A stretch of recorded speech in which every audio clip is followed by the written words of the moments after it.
আসসালামু আলাইকুম প্রিয় শিক্ষার্থী বন্ধুরা, আশা করছি সকলে ভালো আছেন। আলহামদুলিল্লাহ, আল্লাহর রহমতে আমি বেশ ভালো আছি। আজকে আপনাদের সামনে আলোচনা করব আপনাদের নবম দশম শ্রেণীর নতুন অন্তর্ভুক্ত একটি সংকলিত গদ্য, যেটির নাম হচ্ছে আমাদের নতুন গৌরব গাথা।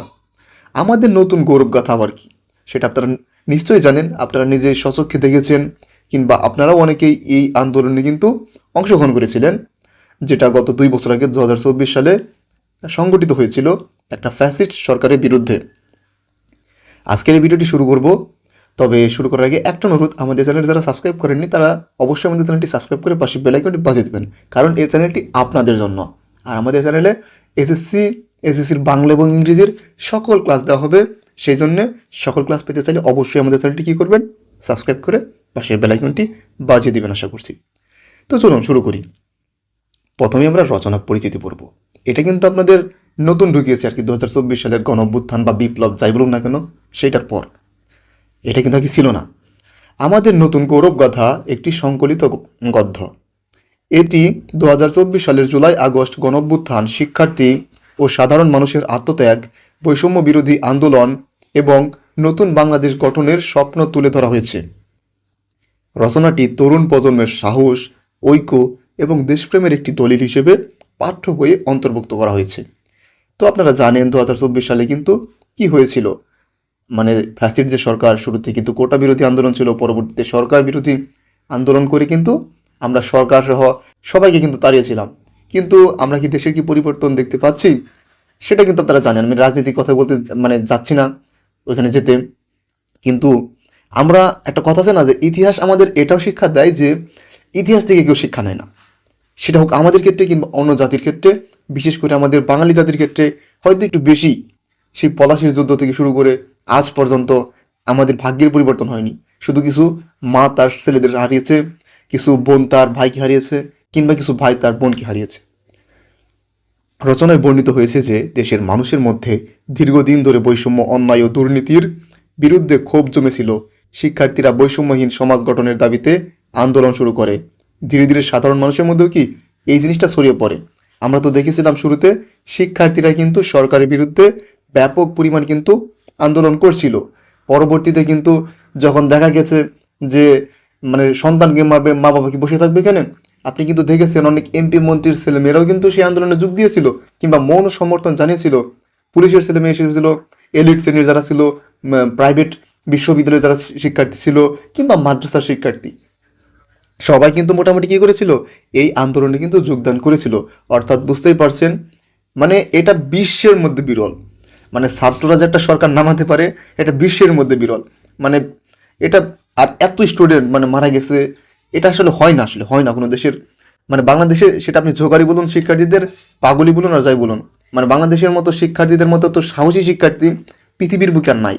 যদিও এটা নেগেটিভভাবে বলুন বা পজিটিভভাবে বলুন, আন্দোলনটা হয়েছিল ভালোভাবেই, কিন্তু এখন যারা দেশটাকে পেয়ে লুটে পুটে খাচ্ছে সেটার কথা আলাদা। সেটার কথা আপনারা নিজের মতো করে নিজেরা করে নেবেন।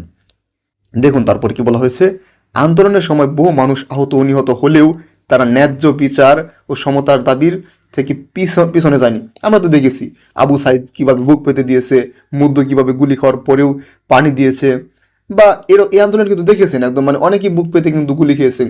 এমনকি এমন ছবিও দেখা গেছে যে একজনের মাথা ভেদ করে গুলি করে ছিঁড়ে অন্যজনের মাথায় চলে গিয়েছে, পুলিশ যেভাবে নির্মমভাবে গুলি করেছেন।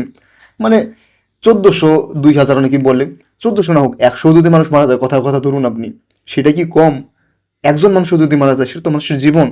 একটা সরকারি কি কোনো অধিকার আছে একটা ছাত্রের প্রাণ নেওয়া? আমরা কি দেশের নাগরিক ছিলাম না? অবশ্যই ছিলাম। কিন্তু তারপরে যদি একটা সরকার ছাত্রদের সাথে কিসের রাগে, তো তারপর যে এত জুলুম করে, তাহলে সেই সরকারের বিদায় ঘণ্টা বেজেই যায়, এটা স্বাভাবিকভাবেই। তো দেখুন তারপরে কি বলা হয়েছে, তাদের আত্মত্যাগের মাধ্যমে জাতির ইতিহাসে একটি নতুন অধ্যায় রচিত হয়। এই আন্দোলন মানুষকে ঐক্যবদ্ধ হওয়া, অন্যায়ের বিরুদ্ধে দাঁড়ানো এবং দেশপ্রেমের নতুন শিক্ষা দেয়। কিন্তু সত্যি কি আমরা সেই শিক্ষা পেয়েছি? আপনি বলুন তো দেখি, সে শিক্ষা আমরা কতটুকু ধারণ করতে পেরেছি? সেই তো দেশে সন্ত্রাসবাজি, চাঁদাবাজি, টেন্ডারবাজি, খুন খারাপি, ক্যাম্পাসের মধ্যে র্যাগিং, তারপর হচ্ছে আপনার সব কিছু চলছে দেদারসে। সিট বাণিজ্য সব কিছুই চলছে। আমি এটা কোনো নির্দিষ্ট দলের বিরুদ্ধে বলছি না। সেই আপনি ইউনূসের আমল বলুন কিংবা বিএনপি বা যে কোনো রাজনৈতিক দল বলুন, ওই একই কিন্তু আমরা কিন্তু দেখতে পাচ্ছি। কিংবা আওয়ামী লীগ আমলে যেরকম শেখ হাসিনার বিরুদ্ধে কেন আমরা করলাম এগুলো আন্দোলন? বৈষম্য থেকে রক্ষা পাওয়ার জন্যই তো।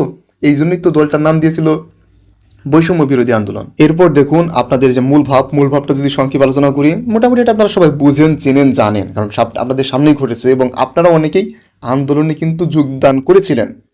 রচনার মূল বক্তব্য হলো ঐক্য, সাহস, দেশপ্রেম ও আত্মত্যাগের মাধ্যমে অন্যায় ও বৈষম্যের বিরুদ্ধে সংগ্রাম করে একটি ন্যায়ভিত্তিক সমাজ প্রতিষ্ঠা করা সম্ভব।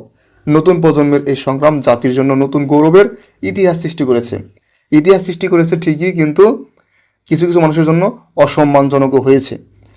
এই সময় মানে গণঅভ্যুত্থান হলে বা বিপ্লব হলে মানুষ মারা যাবে, এটা সত্য, কিন্তু এত মেধাবী আর মানে সবাই মেধাবী, যারা শিক্ষার্থী কেউ অমেধাবী না।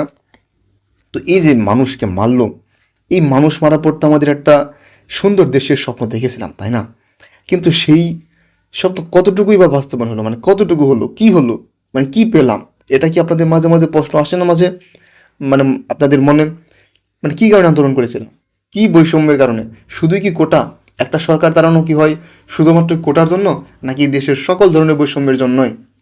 মানুষ তো পোস্ট দিয়েছিল যে শুধু কোটা সংস্কার নয়, গোটা দেশই সংস্কার করা দরকার, সেই জন্যই তো আন্দোলন করলো।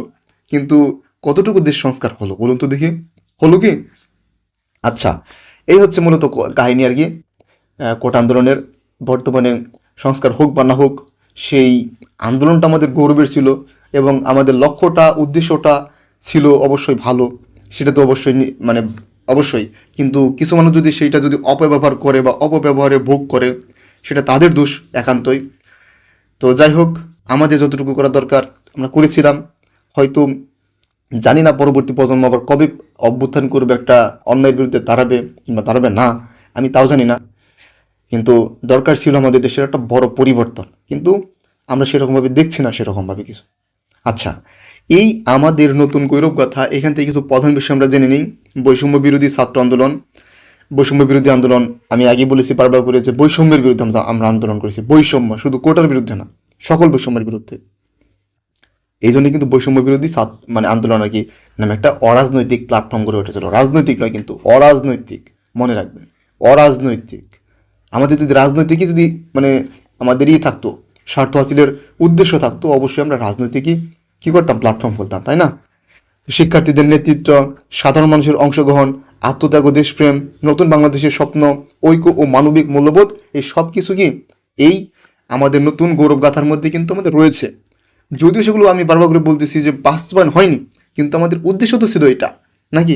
শিক্ষার্থীরা তো সামনের দিক থেকে তারা নেতৃত্ব দিয়েছে এবং সাধারণ মানুষও তো তাতে সায় দিয়েছে, পিছনে তো আন্দোলনে তারা গিয়েছে, তাই না? গিয়েছে তো। তার মানে শুধু শিক্ষার্থীদের যে সরকারের প্রতি একটা রাগ ছিল তা কিন্তু নয়, সাধারণ মানুষেরও কিন্তু কি একটা রাগ ছিল, ক্ষোভ ছিল। আচ্ছা দেখুন, আমরা দেখি এখন নামকরণের সার্থকতা। রচনায় জাতির এক নতুন গৌরবময় অধ্যায়ের বর্ণনা রয়েছে। শিক্ষার্থী ও সাধারণ মানুষের সাহসিকতা, আত্মত্যাগ ও ঐক্যের কারণে এই ইতিহাস সৃষ্টি হয়েছে। তাই আমাদের নতুন গৌরবগাথা নামটি অত্যন্ত সার্থক। শিক্ষণীয় দিক যদি আমরা দেখি, অন্যায় ও বৈষম্যের বিরুদ্ধে সোচ্চার হতে হবে, দেশ ও মানুষের কল্যাণে ঐক্যবদ্ধভাবে কাজ করতে হবে, আত্মত্যাগ ও দেশপ্রেম জাতিকে এগিয়ে নিয়ে যায়। অবশ্যই নিয়ে যায়, তবে আমরা মানে ওই বারবার করে একটা কথাই আমি আসতেছি, এগিয়ে কি নিয়ে গেছে আমাদের? কিছু কিছু কিন্তু মনে হয় না যে পিছিয়ে গেছি আমরা? এরকম কিন্তু মনে হয়, তাই না? তো যাই হোক, ন্যায়, সমতা ও মানবিক মূল্যবোধ প্রতিষ্ঠা করতে হবে। এরপর হচ্ছে সর্বশেষ, তরুণ সমাজ পরিবর্তনে গুরুত্বপূর্ণ। অবশ্যই এখানে একটা তরুণ সমাজের ব্যাপক পরিমাণে কিন্তু একটা প্রভাব রয়েছে। ছাত্ররা তো তরুণরাই, তাই না? তো ছাত্ররা যে দেশ পরিবর্তন করতে পারে, সরকার পরিবর্তন করতে পারে, এটাই আমরা দেখেছি। এমনকি কি করতে পারে না বলুন দেখি? শেখ হাসিনাকে তাড়ানোর পরও তো শিক্ষার্থীরা তো রাস্তায় ট্রাফিকের দায়িত্ব পালন করেছে কিনা? অবশ্যই করেছে। তো এগুলো আসলে খুবই আমাদের জন্য প্রথম দিকে খুবই ভালো লাগতো, এখনও ভালো লাগে। আমরা চাই একটা দেশ সুন্দর হোক, সমৃদ্ধ হোক, আমাদের যেখানে যেখানে আমরা মানে মন খুলে আলোচনা করতে পারবো, সমালোচনা করতে পারবো, যা ইচ্ছা করতে পারবো, ঠিক আছে? এই হচ্ছে আমাদের নতুন গৌরবগাথা নিয়ে সংক্ষিপ্ত আলোচনা। আশা করছি ভিডিওটি ভালো লেগেছে। ভালো লাগলে অবশ্যই আমাদের চ্যানেলটি সাবস্ক্রাইব করে পাশে বেল আইকনটি বাজিয়ে দেওয়ার জন্য অনুরোধ করব। আর আমাদের মানে আপনি যদি আপনাদের মধ্যে যদি কোনো প্রশ্ন থাকে অবশ্যই আমাদের কমেন্টে জানাতে পারেন, আমরা উত্তর দেওয়ার চেষ্টা করবো। সকলে ভালো থাকবেন, সুস্থ থাকবেন। আসসালামু আলাইকুম।